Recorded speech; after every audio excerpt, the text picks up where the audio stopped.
Hey everyone, we just finished our Sunday morning services here at the Grove, and I wanted to give you a quick walkthrough of our production setup.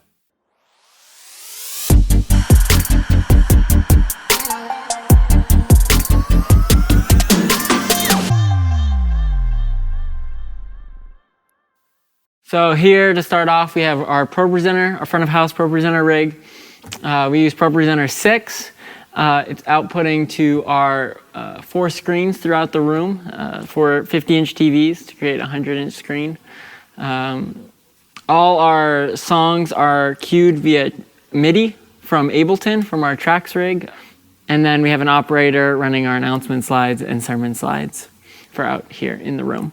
Here we have the front of house audio console, Behringer X32. It's run over Dante to our amp racks, as well as some microphones in our tracks rig. We run analog snakes to stage and to the back for guitar amps. We also run monitors from here, so all the musicians run their iPad with the mixing app, and so they control their own levels from here. Here we have our lighting rig. We run American DJ MyDMX 3.0 software. All of the scenes for the songs are cued via MIDI from our tracks rig, and then speaker and walk-ins are cued from an operator. We have a volunteer operator. We don't have a whole lot of lighting, so we keep it pretty simple, some just simple color washes and that kind of thing, and try to cater to broadcast when necessary for our cameras and things like that. We have trenches all the way through the building, from front of house to back here, to all the way to stage, and up to broadcast for all our cabling and that sort of stuff. This is where we store all of our audio gear. All of our cables are all labeled, so if we ask a volunteer to go get something, they can easily come find it. All our network patching, it comes in here. Any miscellaneous gear we need, all patched in, all here and labeled. This is our amp rack, along with our wireless units and our video system. We are running a Shure ULXD4Q for our handheld microphones, the Sennheiser EW300 IMG3s, and then we've got QSYS Core CXD amps that feed our Tannoy speakers and arrays and subs out in the house.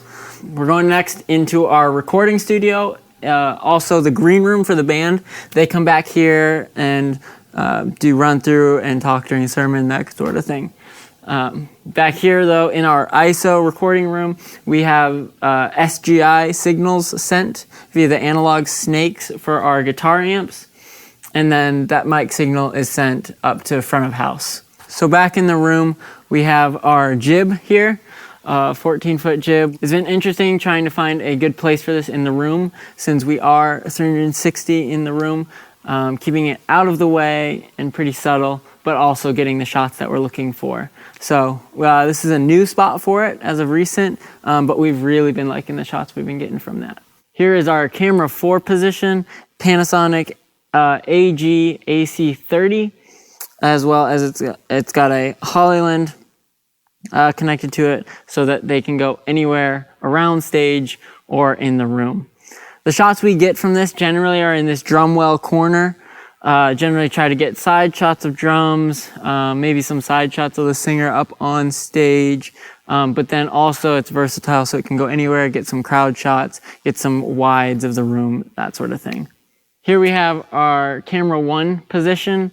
It's our first main camera. Since we're 360, we call it 2. We have 2 main cameras. This is a Blackmagic Ursa Mini Cinema. We're rocking a Sigma 70-200 lens and a Hypercore 150 battery, but we do hardline power just as a backup and a safety. The main shots this get is of the worship leader, whoever's leading in this corner, as well as some side shots of either electric drums or the other worship leader that's on the side. Here's our camera 6 position. We have a 4-foot automated slider. They do run it manually for worship, but then during the sermon we just set it on the track and automate it. The operator brings a A7 III, and then we use Canon lenses or Sigma lenses, whatever whatever they have available to them. When we take camera 6, it's like a breath of fresh air to the viewer because it's a nice open shot compared to the tight close-up moving shots of all the other cameras we have. This is camera 2, our secondary main camera. This is the exact same setup as camera 1, except we have an external monitor. Some of our operators like to use one to check focus and that sort of thing. This is the small HD 702 light monitor. The shots we get from this are of the worship leaders on this side, the instruments on this side, as well as when the speaker's just walking around, just when they're facing this corner. So basically the exact same thing, just on the opposite side of the room. Here we have camera 3. It's an A7 III with a Sigma 24-70 with a field world monitor and a Hollyland. This camera locks off here on sticks and creates a medium shot for the sermon, and they just do some tracking, gives a good medium shot of the stage. And then during worship, they hop off sticks and go and get other shots, kind of like camera 4, just on the opposite corner.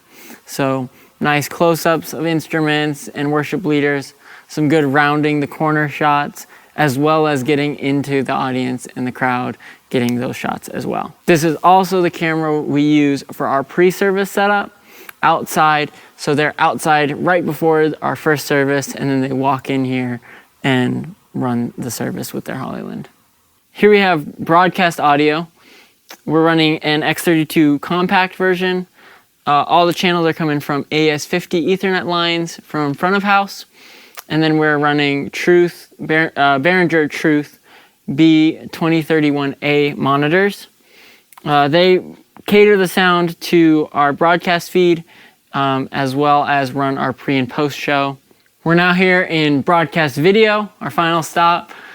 This is where all of our video lines come in, the final audio from broadcast comes in, and this is where the show is really produced for the online viewers. We were running a Blackmagic ATEM television studio switcher with a laptop that's the controller. We also run a BitFocus Companion, which cues certain things, different transitions, and that our lower thirds going up and down, all of that. We have buttons programmed for that. That feed is sent to this monitor here. It's another small HD 702 Lite where it's color corrected. We have a lot that goes on it and color corrects all of our cameras. And that feeds into our Asia UTAP, which goes into this MacBook Pro, which we're actually running Boot Camp Windows on with the software vMix. We recently switched over to that. It's given us a lot more versatility, as well as a much cleaner feed since we run 2398 frame rate here. This is also cued from our companion software. All of our transitions, all of our lower third tickers, all of our countdowns, all of that is also cued here in vMix. This computer here is just for some comms. We run Dante Via. We run different microphones throughout the building, as well as walkie-talkies. And that's for basically our audio guys, and then our floor director. They have a secondary comm to communicate with all those people. Here we have our broadcast ProPresenter rig. It's just ProPresenter 6. It's catered specifically for broadcast, so it's all lower thirds. All our lyrics we key out, sent to the switcher, and then thrown on from there. So here we have tape and tools and cables that any of our operators might need on the fly that we can run out to them. This is our comms. We run EarTech Ultra Light headsets. They've been great for the price point. When we first needed a comm system, this was a great find. We run 2 of the hubs and link those together, and that gives us 13 comms plus the 2 wired headsets that we can use. We got a full charging station, so all our batteries and everything we need here, right here. So if we need to run a battery out to a camera op, we're right close by. All our cameras and lighting gear are all stored here. Once services are over, all our camera ops bring them back, and we store them here. I hope you learned something today from this video. We'd love to connect. If you have any questions, please reach out on our process, our gear, anything that you're wondering about, let us know. Thank you for watching this video, and we'll see you on the next one.